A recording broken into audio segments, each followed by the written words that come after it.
출애굽기 14장 1절부터 8절 한 절씩 교독합니다. 여호와께서 모세에게 말씀하여 이르시되 이스라엘 자손에게 명령하여 돌이켜 바다와 믹돌 사이에 바인롯 곧 바알스몬 맞은편 바닷가에 장막을 치게 하라. 바로가 이스라엘 자손에 대하여 말하기를 그들이 그 땅에서 멀리 떠나 광야에 갇힌 바 되었다 하리라.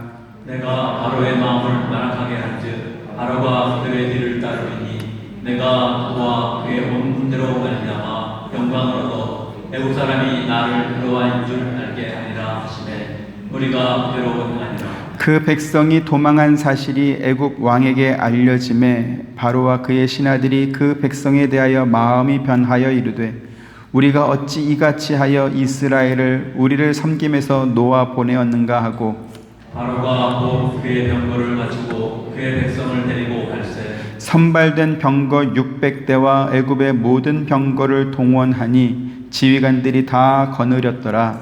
여호와께서 애굽 왕 바로의 마음을 완악하게 하셨으므로 그가 이스라엘 자손의 뒤를 따르니 이스라엘 자손이 담대히 나갔습니다. 아멘. 하나님께서 애굽을 떠나 가나안 땅으로 향하는 이스라엘 민족을 빠르고 좋은 길이었던 왕의 대로가 있는 지중해 해안길이 아니라 광야의 사막길로 인도하셨습니다. 그 이유는 왕의 대로로 통과하려면 그곳을 지키고 있는 애굽 군사들뿐만 아니라 블레셋이나 에돔과 같은 나라를 통과해야 했기 때문에 그렇습니다. 오늘 본문의 이스라엘 민족이 애굽 땅을 떠났다는 사실을 안 바로 왕이 친히 군사들을 이끌고 추격해 왔다라고 말한 것처럼 애굽은 이스라엘 백성을 놔줄 마음이 없습니다.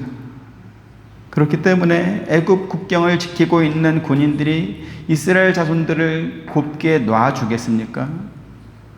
혹시 이스라엘 백성이 어찌해서 애굽 땅을 통과했다 한들 국경을 맞이한 블레셋이나 에돔의 군대들이 또 그 이스라엘 민족이 지나가도록 내버려 두겠습니까? 결국 그곳을 통과하기 위해서는 그 많은 국경 수비대 군인들과 전쟁을 치르는 그런 상황이 벌어질 수밖에 없게 되겠죠.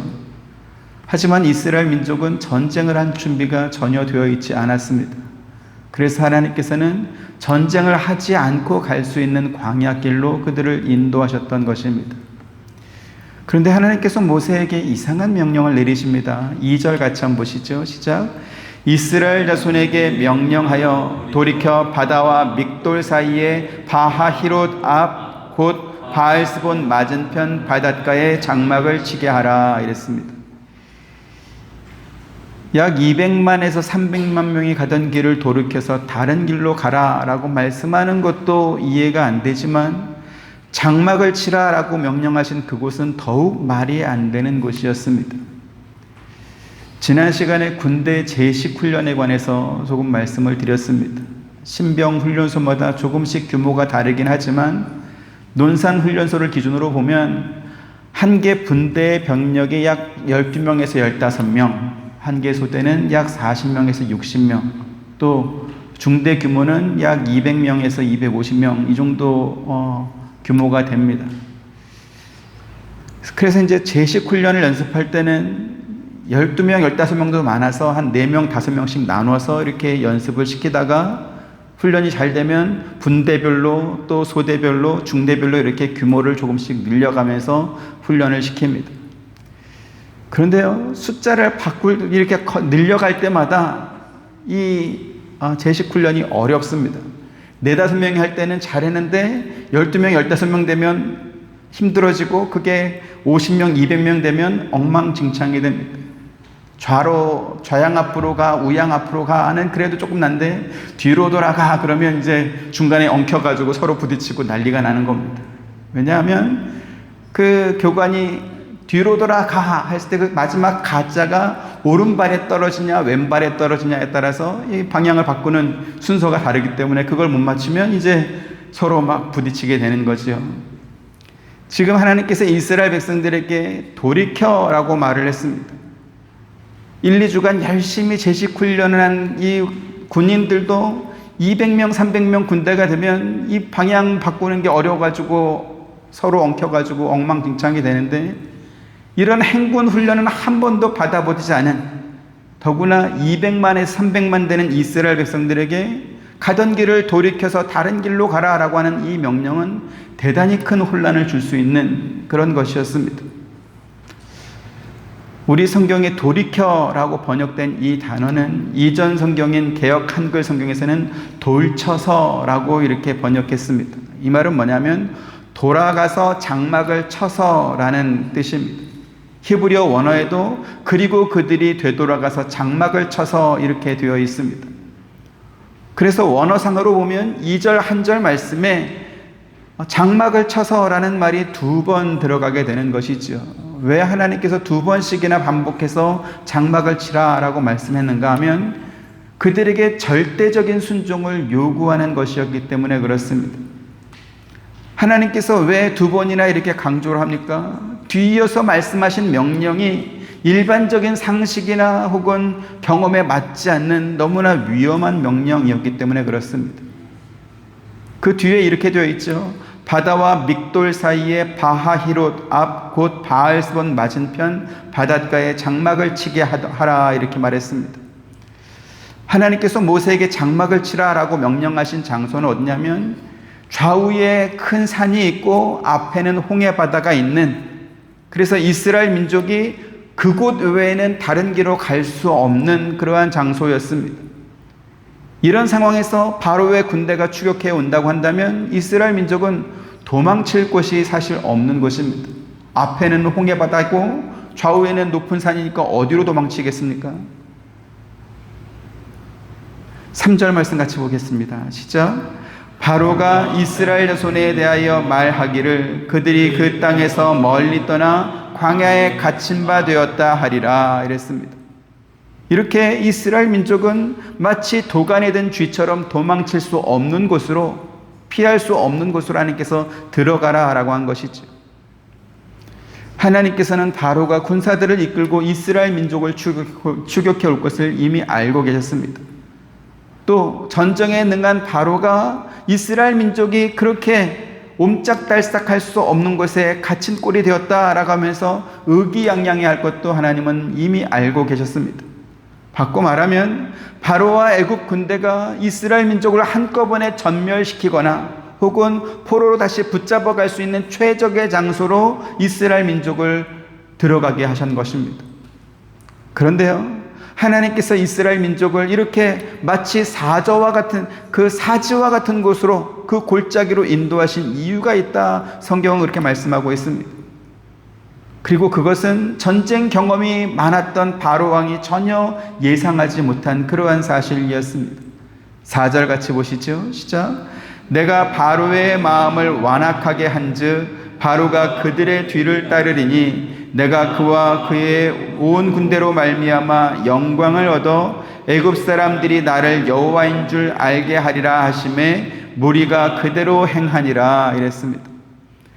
하나님께서는 바로와 그의 군대를 홍해바다에 진멸하심으로 애굽 사람들이 이스라엘을 인도하신 이가 여호와 하나님이신 것을 알게 하겠다 이렇게 말씀하는 것입니다. 이 말은 바꿔 말하면 애굽을 떠난 이스라엘 민족 역시 그들을 인도하시는 이가 바로와 애굽 군대를 멸하신 여호와 하나님인 것을 그들의 눈으로 목격하게 하기 위해서 일부러 하나님께서 그 장소에 진을 치라, 장막을 치라 이렇게 명령했던 것입니다. 여기서 오늘 우리가 알아야 될 아주 중요한 내용이 있습니다. 마지막에 무리가 그대로 행하니라 라고 한 말씀입니다.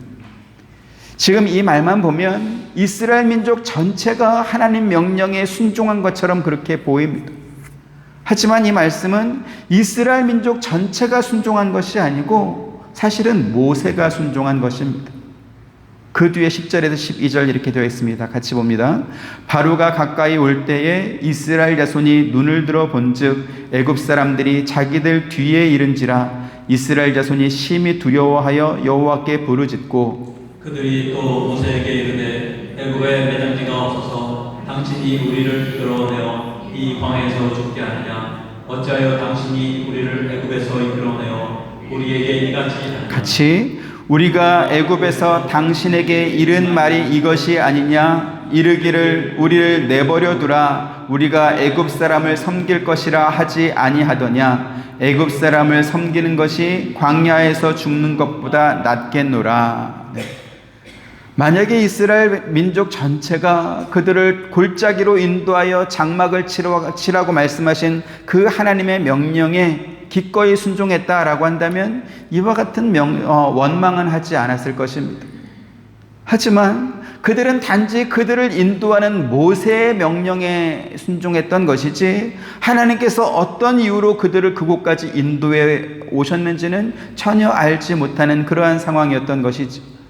그래서 그들을 추격해오는 애굽 군대와 또 그들이 현재 장막을 치고 있는 그 장소를 보면서 절망과 두려움에 빠진 나머지 하나님과 모세를 원망하고 있는 것입니다. 그런데 중요한 건 뭡니까? 이스라엘 민족이 하나님께서 애굽 군대를 진멸하기로 작정하신 그곳에, 그 장소에 그들이 장막을 치고 있었다라는 사실입니다.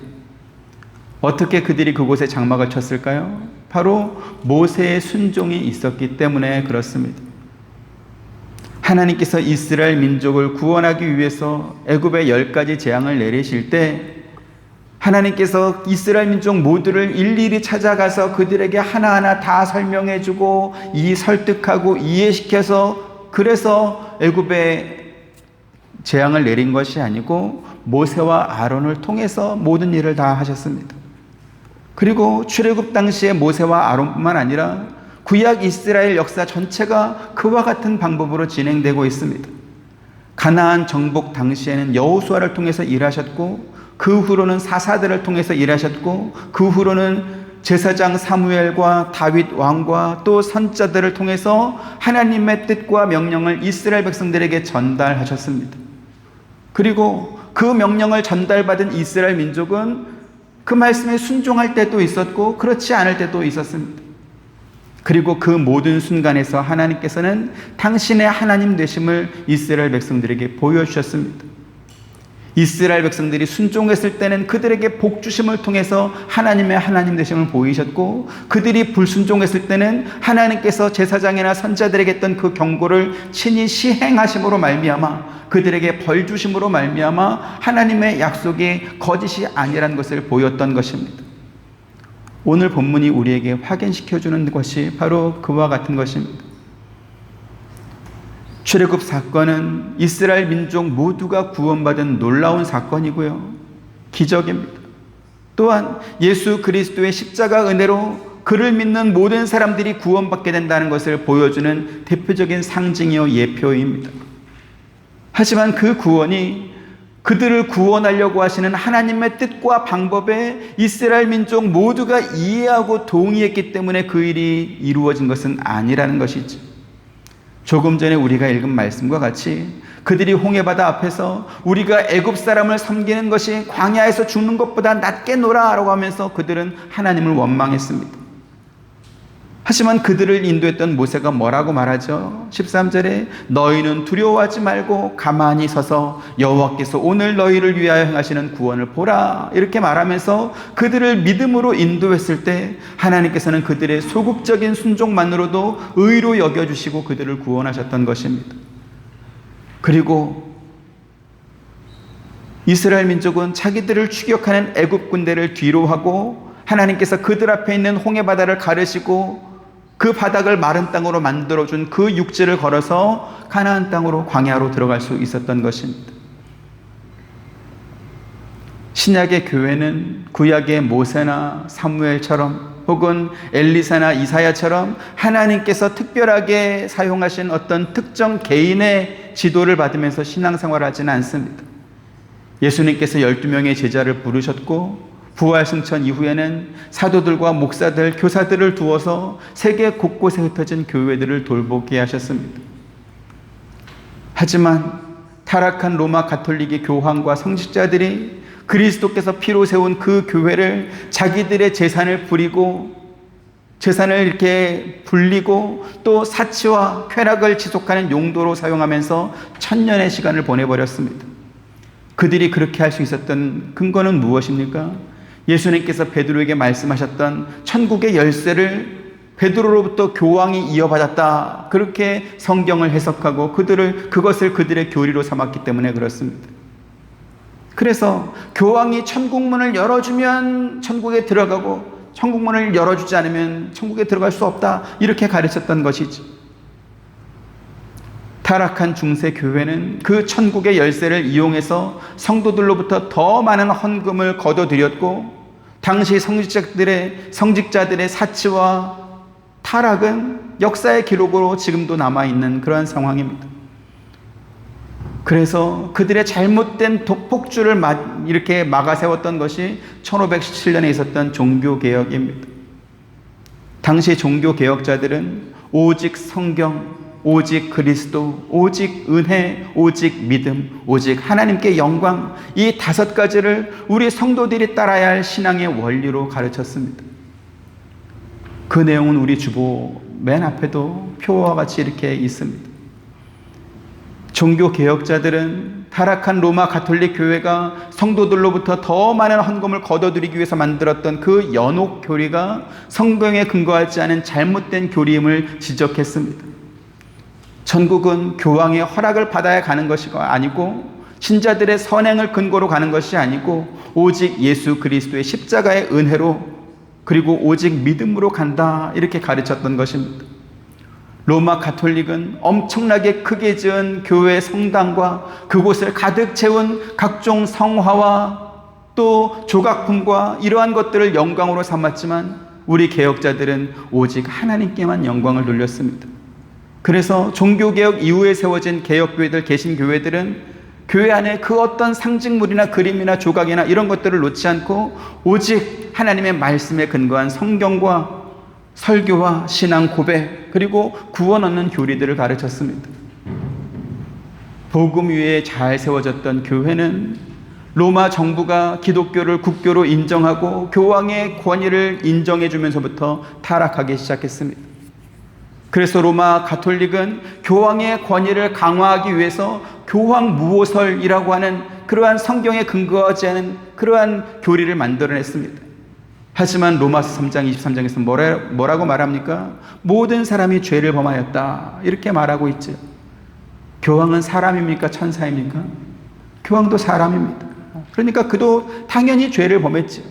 그래서 성경을 거스르는 그러한 교리가 잘못됐다라는 것을 지적했던 것입니다. 종교개혁자들은 훗날에 세워진 이 개신교회가 로마 가톨릭처럼 그렇게 타락하게 되는 전철을 밟지 않게 하기 위해서 신앙 고백서와 교리문답서 등을 만들어서 공통으로 가르치기 시작했습니다. 그것이 우리가 오늘날 배우고 있는 도르트 신경이고, 또 앞으로 배우게 될 하이델베르크 요리문답이나 벨직 신앙고백서나 웨스트민스터 신앙고백서 같은 그러한 교리들입니다. 오늘 본문에서 우리가 확인하고 있는 것처럼 이스라엘 민족은 하나님의 명령을 들은 모세가 인도하는 대로 양쪽에 산이 있는 산골짜기에 장막을 치고 있습니다. 그곳은 군사적으로 보면 적군의 공격을 받았을 때 피할 길이 없는 막다른 길이었고, 마치 사지와 같은 곳이었지만, 그러나 그곳이 하나님께서 여호와 되심을 증명할 장소였던 것이죠. 그리고 하나님께서는 그 홍해에서 이스라엘 민족을 추격해오던 바로 왕과 애굽의 군대들을 전멸시킴으로 인해서 모세에게 하셨던 말씀이 하나님의 하나님 되심을 증명해 보이시는 그러한 곳이었던 것을 이스라엘 민족 모두에게 보여줬던 것입니다. 이처럼 모세와 같이 하나님의 뜻을 정확하게 알고 백성들을 지도하는 그러한 인도자가 있다면 우리는 그 인도자의 인도만 잘 따라가면 될 것입니다. 모세도 이스라엘 민족을 인도했던 그 40년 동안 개인의 욕심을 드러낸 적이 없었고, 오직 하나님께서 자기에 맡겨신 그 백성들을 온전한 믿음으로 인도했습니다. 그러면 모세가 없는 오늘날 신약교회 성도들은 누구를 의지하고 따르면 되겠습니까? 앞서도 말씀드린 것처럼 중세 로마교회 교황과 성직자들은 예수 그리스도께서 피로 세우신 또 그 십자가의 은혜로 주신 그 구원의 은혜를 자기들의 사적 욕심을 채우는 용도로 바꾸어 버렸습니다. 그렇게 만든 교리가 연옥 교리이고, 또 구원을 얻으려면 합당한 선행과 죄에 대한 보속 행위를 해야 한다는 그러한 의지적 협력을 강조한 신인 협력 구원론이라는 그러한 교리를 만들었던 것이지요. 가톨릭 교회에서 성인으로 추앙하는 이냐시오라는 사람이 있습니다.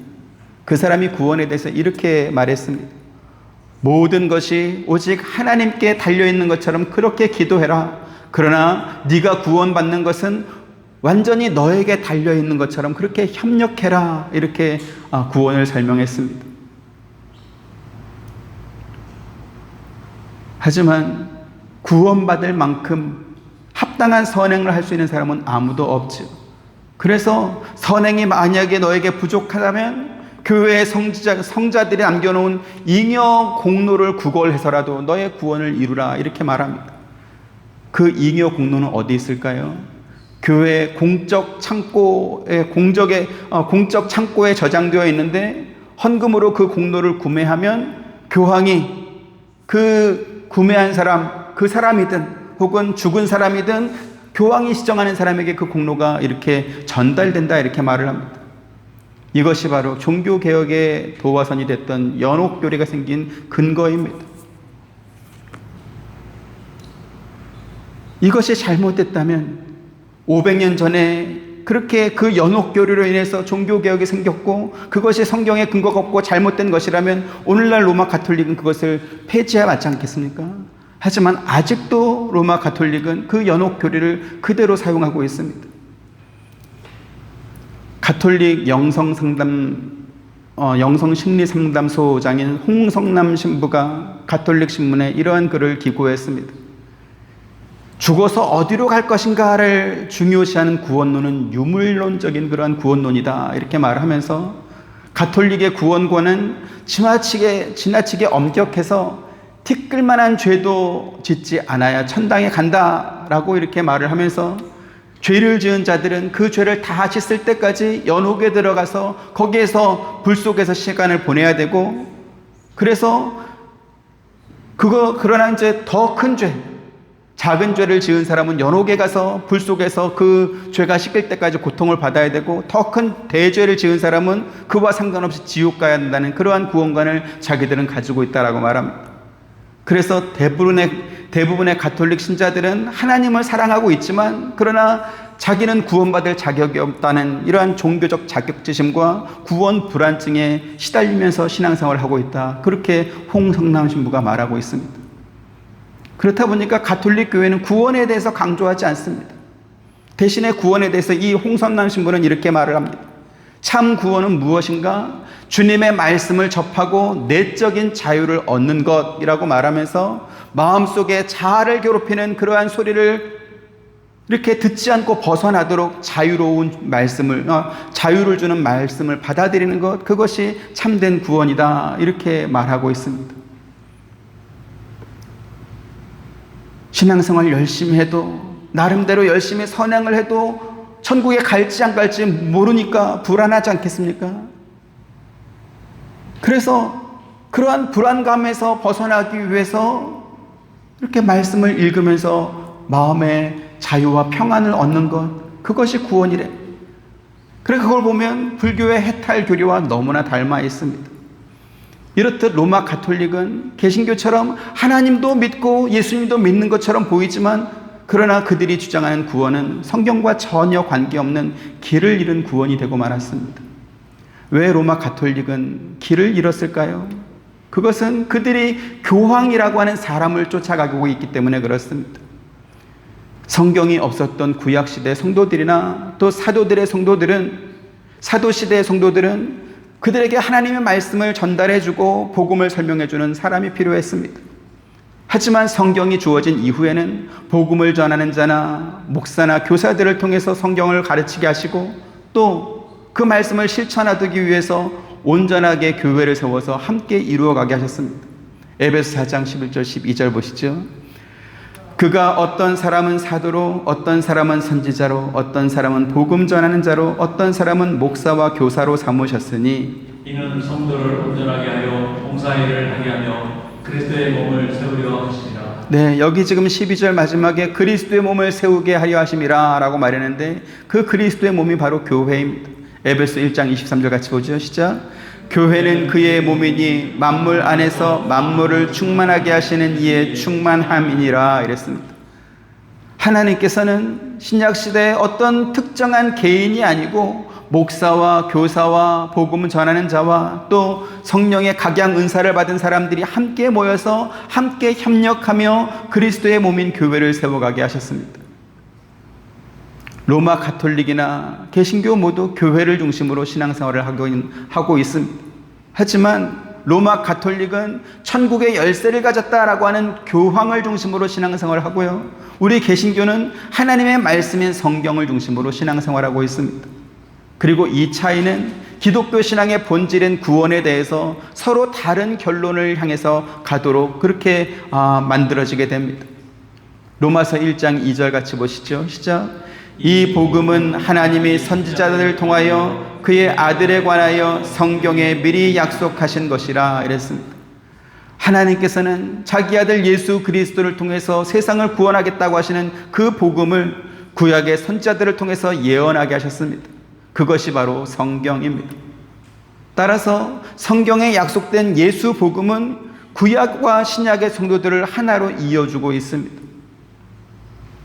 베드로는 이사야 선지자가 쓴 성경을 인용해서 예수 그리스도를 믿는 사람은 부끄러움을 당하지 않고 구원을 얻게 된다 이렇게 가르쳐 주었습니다. 베드로가 한 말이지만 그 말은 이사야 선지자가 했던 말이라는 거죠. 베드로전서 2장 6절 같이 봅니다. 시작. 성경에 기록되었으되 보라 내가 택한 보배로운 모퉁이 돌을 시온에 두노니 그를 믿는 자는 부끄러움을 당하지 아니하리라 하셨으니 이랬습니다. 이뿐만 아니라 성경은 하나님께서 아브라함에게 이방인들까지도 예수 그리스도를 믿음으로 말미암아 구원을 얻게 된다는 것을 미리 알려주셨다 이렇게 또 말씀하고 있습니다. 갈라디아 3장 8절 시작. 또 하나님이 이방을 믿음으로 말미암아 의로 정하실 것을 성경이 미리 알고 먼저 아브라함에게 복음을 전하되 모든 이방인이 너로 말미암아 복을 받으리라 하였느니 이랬습니다. 이처럼 성경은 신약과 구약의 성도들을 이어줄 뿐만 아니라 유다인과 이방인들까지도 믿음으로 말미암아 구원을 얻게 되는 복음의 진리를 가르쳐주고 있습니다. 그래서 마틴 루터는 오직 의인은 믿음으로 말미암아 구원을 얻게 되는 이 진리를 이 성경에 기록된 대로 성도들에게 가르쳐 주어야 된다 그렇게 말했습니다. 로마서 1장 17절 보시죠. 시작. 복음에는 하나님의 의가 나타나서 믿음으로 믿음에 이르게 하나니 기록된 바 오직 의인은 믿음으로 말미암아 살리라 함과 같으니라 이랬습니다. 바로 이 말씀이 루터가 종교개혁을 시작하게 된 근거가 되는 그러한 성경입니다. 루터는 당시 로마 가톨릭 교회가 가르쳐주자는 이 성경을 독일어로 번역해서 그래서 출판함으로 모든 믿는 사람들에게 성경을 읽을 수 있도록 그렇게 도왔습니다. 그래서 성경은 종교개혁이 낳은 유산이자 또 열매이다 이렇게 말합니다. 왜 출애굽기 설교를 하다가 갑자기 종교개혁에 관한 이런 말씀을 할까요? 그것은 오늘날 성도들이 기독교 신앙생활이 뭔지 모르는 사람들이 너무나 많기 때문에 그렇습니다.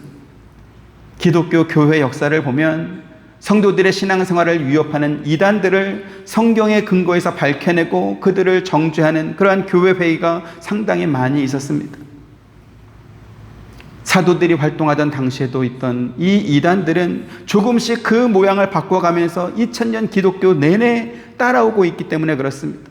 베드로서 2장 1절 같이 보시죠. 시작. 그러나 백성 가운데 또한 거짓 선지자들이 일어났었나니 이와 같이 너희 중에도 거짓 선생들이 있으리라. 그들은 멸망하게 할 이단을 가만히 끌어들여 자기들을 사신 주를 부인하고 임박한 멸망을 스스로 취하는 자들이라 이랬습니다. 예수님의 수제자인 베드로나 사도 바울로부터 성경을 배우는데 어떻게 거짓 선지자나 거짓 선생들이 일어나서 성도들을 미혹해가지고 진리에서 떠나게 만들까요? 그것은 이단들이 가르치는 내용이 베드로나 바울이 가르치는 그 말씀과 너무나 비슷하기 때문에 그렇습니다.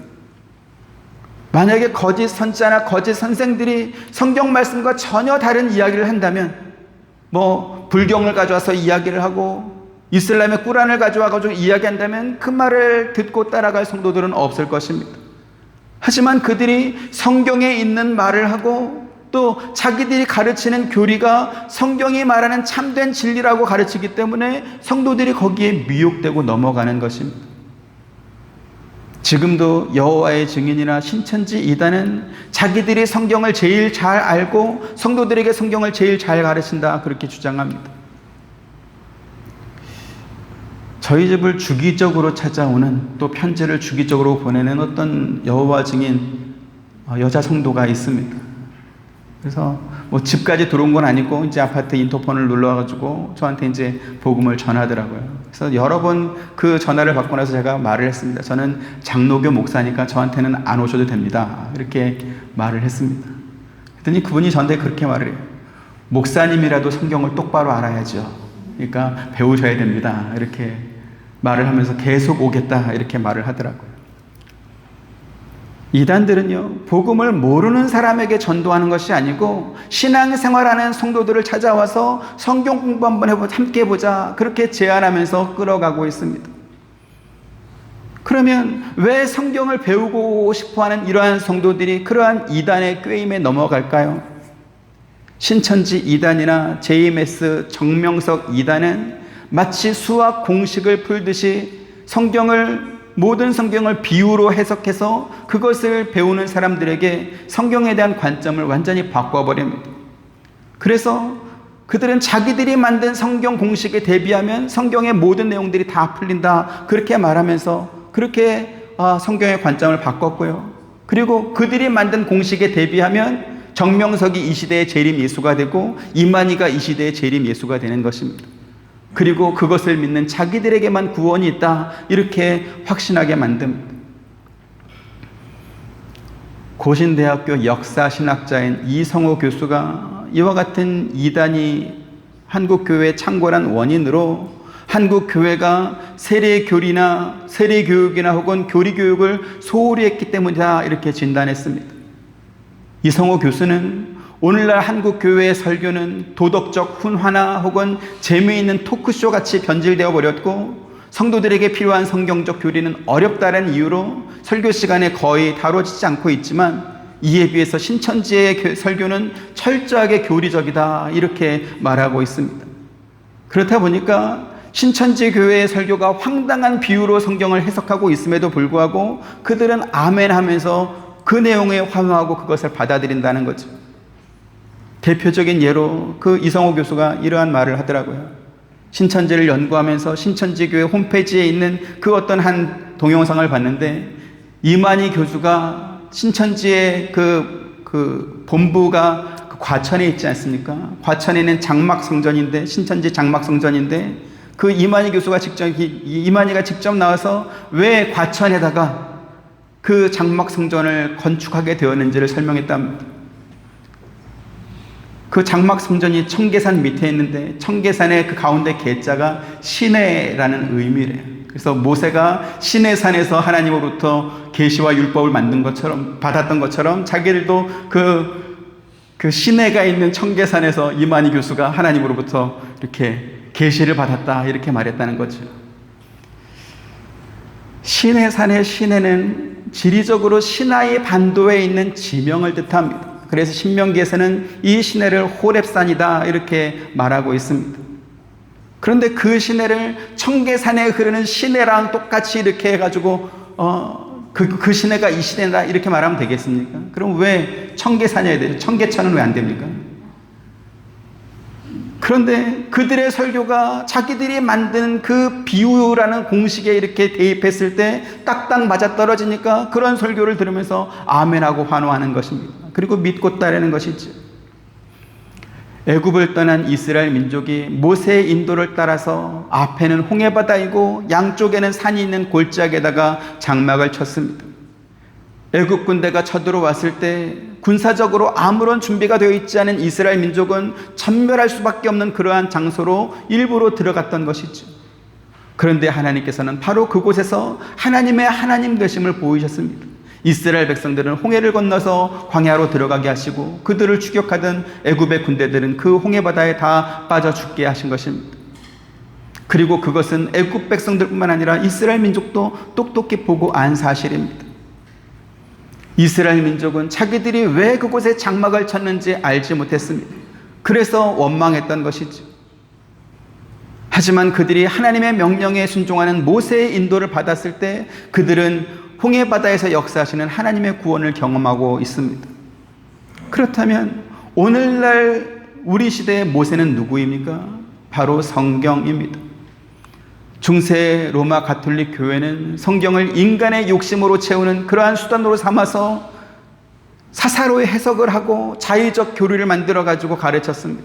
그래서 타락했습니다. 오늘날 이단들도 성경을 이용해서 자기들의 욕심을 채웁니다. 이단이 성경이 아닌 다른 말을 한다면 성도들이 그 이단에 빠질 이유가 없겠죠.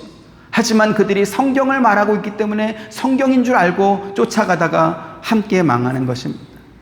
여러분, 이단에는 구원이 없습니다. 왜 그렇습니까? 그들이 삼위일체 하나님과 그 삼위 하나님께서 이루시는 구원 사역을 부정하고 예수 그리스도의 자리를 그들의 교주로 바꿔버리기 때문에 그렇습니다. 베드로후서 1장 20절 21절 먼저 알 것은 성경의 모든 예언은 사사로이 풀 것이 아니니 예언은 언제든지 사람의 뜻으로 낸 것이 아니요 오직 성령의 감동하심을 받는 사람들이 하나님께 받아 말한 것입니다. 네, 앞서 말씀드렸던 거짓 선지자나 거짓 교사들이 성경을 사사로이 풀어서 성도들을 미혹해서 바른 진리에서 떠나도록 했습니다. 그래서 사도들이 기록한 모든 서신서 성경에 보면 그와 같은 거짓 선지자나 거짓 교사를 경계하라, 그들을 떠나라, 이단을 주의하라, 이러한 강조들이 너무나 많이 기록되어 있습니다. 홍해 바다 앞에 장막을 친 이스라엘 민족이 구원받을 수 있었던 것은 하나님의 명령을 들은 모세의 순종에 그들도 동참했기 때문에 구원받은 것입니다. 하지만 만약에 모세가 하나님의 뜻이 아니라 다른 쪽으로 가버렸다면 그 모세의 인도를 따라간 이스라엘 민족 모두는 구원받지 못했을 것입니다. 그래서 오늘 저와 여러분들이 누구의 인도를 받아야 하는지가 대단히 중요한 것입니다. 우리는 누구의 인도를 받아야 합니까? 목사의 인도를 받아야 합니까? 교황의 인도를 받아야 됩니까? 그렇지 않습니다. 우리는 성경의 인도를 받아야 하고 우리 믿음의 선조들이 만들어주신 신앙 고백서와 또 교리문답서의 인도를 받아야 합니다. 교회 역사에 이단들이 등장할 때마다 우리 선조들은 당시의 신학자들과 경건한 성도들이 함께 모여서 오랜 회의를 통해서 이단들의 주장이 잘못된 것을 가려내고 성경이 가르쳐주는 바른 진리들을 세워나갔습니다. 그것이 바로 교리입니다.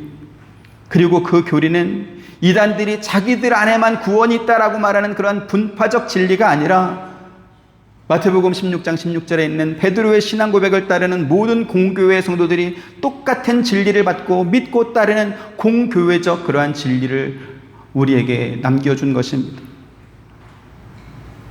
어떤 목사님들은 교회에서 교리를 강조하고 가르치는 것은 율법주의다 이렇게 말하기도 합니다. 그런데요, 교리를 강조하고 가르치는 것은 율법주의가 아닙니다. 중세 교회가 타락했던 이유가 무엇입니까?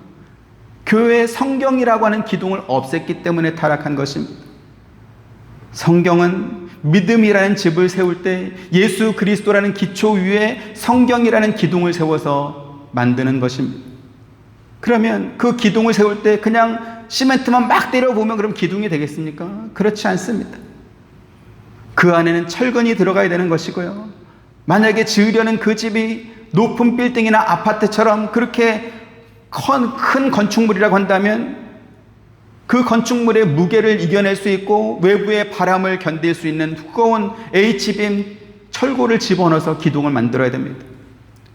여러분들이 기억하시겠지만 옛날에 삼풍백화점이 무너졌을 때 왜 무너졌죠? 백화점 주인이 매장 몇 개 만들려고 기둥 몇 개 뺐다가 그 큰 건물이 다 무너진 것 아니겠습니까? 그렇게 기둥이 중요합니다. 교리는 우리 성도들이 성경을 올바로 이해할 수 있도록 잡아주는 철골 기둥과 같은 것입니다. 철근과 같은 것입니다. 교회마다 우리는 성경대로 가르친다라고 말하지만 그 성경이 기둥처럼 굳게 받칠 수 있는 교리를 가르치지 않기 때문에, 그 안에 있는 철근들을 다 빼버리고 그냥 순살 아파트를 만들기 때문에 무너지는 것입니다. 그리고 그것이 오늘날 이단들이 창궐하는 이유이기도 합니다. 왜요? 이단들도 성경을 말하고 있기 때문에 그렇습니다. 이단들만 문제일까요? 오늘날 개신교의 옷을 입었지만 그 안에는 로마 가톨릭의 교황처럼 성도들을 인도하는 그러한 목사님들이 있습니다. 혹은 이단의 교주들처럼 목사를 의지하도록 만드는 그러한 교회들도 또 있습니다. 애군을 떨치려면 비싼 굿을 해야 된다면서 사람들의 불안 심리를 이용하는 어떤 무당들처럼 자기 말에 순종하지 않으면 구원받지 못할 것처럼 그렇게 가르치는 그러한 목사들도 우리 주변에 있습니다. 이처럼 성경을 모르고 그 성경을 올바로 해석하고 이해하도록 이렇게 도와주는 교리를 모르게 되면 잘못된 길로 인도하는 교회에 들어가서 열심히 신앙생활을 하게 됩니다. 목적지가 잘못된 버스를 탔다고 한다면 빨리 가면 빨리 갈수록 또 멀리 가면 멀리 간 만큼 내가 가야 할 목적지에서 벗어나게 됩니다. 교회는 다 똑같다 이렇게 생각하지 마시고요. 여러분의 마음에 편한 교회만 됐다 이렇게 또 생각하지 마시기 바랍니다. 올바른 신앙생활을 하기 위해서는 정신을 바짝 차려야 됩니다. 왜요? 우리 주변에 이단과 사이비들이 너무나 많기 때문에 그렇습니다. 이단의 창궐을 경계한 이 이성호 교수는 목사가 강단에서 성경의 교리를 확실하게 전하고 삼위 하나님의 뜻과 구원 사역을 올바로 선포해야 된다 이렇게 강조했습니다. 저는 이와 같은 경고를 해주는 신학 교수가 있다는 사실에 너무나 감사합니다. 애굽왕 바로는 골짜기에 장막을 친 이스라엘 민족을 보면서 저들이 광야에 갇힌 바 되었다라고 하면서 그들을 다시 붙잡아갈 욕심에 기대에 가득 찼습니다. 하지만 하나님께서는 그러한 바로 왕과 애굽의 군대를 그곳에서 전멸시키셨습니다. 눈앞에 보이는 것만 보고 하나님을 보지 못하면 바로 왕과 같이 자기가 죽게 될 그 장소가 마치 승리가 보장된 것처럼 생각하고 들어가게 되어 있습니다. 또한 홍해바다 앞에 장막을 친 이스라엘 민족들도 하나님을 보지 못했기 때문에 그곳이 바로 구원의 역사가 시작되는 곳이었는데 애국 군대에 의해서 죽게 될 곳인 줄 알고 하나님을 원망하지 않습니까? 우리가 성경을 모르면 바로 왕처럼 이스라엘 민족처럼 그렇게 되고 마는 것이지요. 하지만 바로 왕과 이스라엘 민족의 결말이 달랐던 이유가 있습니다. 그건 뭡니까? 이스라엘 민족에게는 그들을 하나님 앞으로 인도했던 모세가 그들에게 있었다는 사실이죠. 다시 말씀드리지만 오늘 저와 여러분을 하나님 앞으로 인도하는 것은 무엇입니까? 성경입니다. 그 성경은 베드로가 경고했던 것처럼 사람이 자의적으로 해석하고 이해한 것이 아니고 500년 기독교 역사 속에서 검증되고 확정된 교리에 기반된 성경인 것입니다. 저와 여러분, 우리 한빛 장로교회가 우리 믿음의 선조들이 가르쳐준 이 성경의 바른 진리 위에서 올바른 신앙생활을 할 수 있게 되기를 주님의 이름으로 축원드립니다. 배우는 것이 힘들고 어려울 수도 있습니다. 시간이 걸릴 수도 있습니다. 그러나 그것을 배워야 우리가 올바른 신앙생활을 할 수 있습니다. 우리는 뒤늦게 복음을 들은 그러한 나라죠. 우리보다 아프리카는 훨씬 더 빨리 복음을 받아들였습니다. 그런데 복음을 어떻게 받아들이고 어떻게 이해했는가에 따라서 그 후의 상황이 너무나 다릅니다. 가난했던 시절, 또 왕조 시절을 경험했던 우리들은 무지한 것에 대한 한이 있었습니다. 그래서 가난했던 시절에도 소를 팔고 염소를 팔아가지고 자녀들 한 명씩은 교육을 시켰습니다. 그래서 무지몽매한 것에서 벗어나도록 해서 오늘날 한국이 이렇게 짧은 시간 안에 강대국이 되었습니다. 그러나 제가 아프리카 선교사를 해보았지만 공부할 생각을 하지 않습니다. 그래서 아직도 가난한 나라로 그대로 남아 있습니다. 신앙생활 역시 마찬가지입니다. 우리 목사님 참 착한 분이야. 우리 교회 참 괜찮은 성도들이 많이 있어. 그렇게 무지몽매하게 신앙생활하면 그러다가 이단으로 빠져들어가고 그러다가 잘못된 길로 빠집니다. 착한 게 중요한 게 아니고 바른 것이 중요한 것입니다.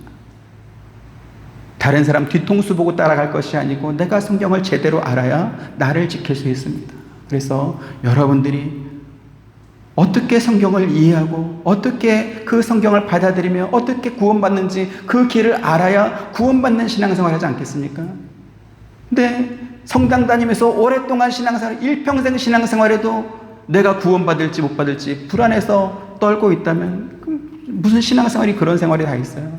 그래서 여러분들이 성경을 귀히 여기시고 바르게 성경을 이해하시고 확실한 기초와 기둥을 세운 그 집 안에서 신앙생활 하시기를 주님 이름으로 축원드립니다. 은혜로우신 아버지 하나님 감사합니다.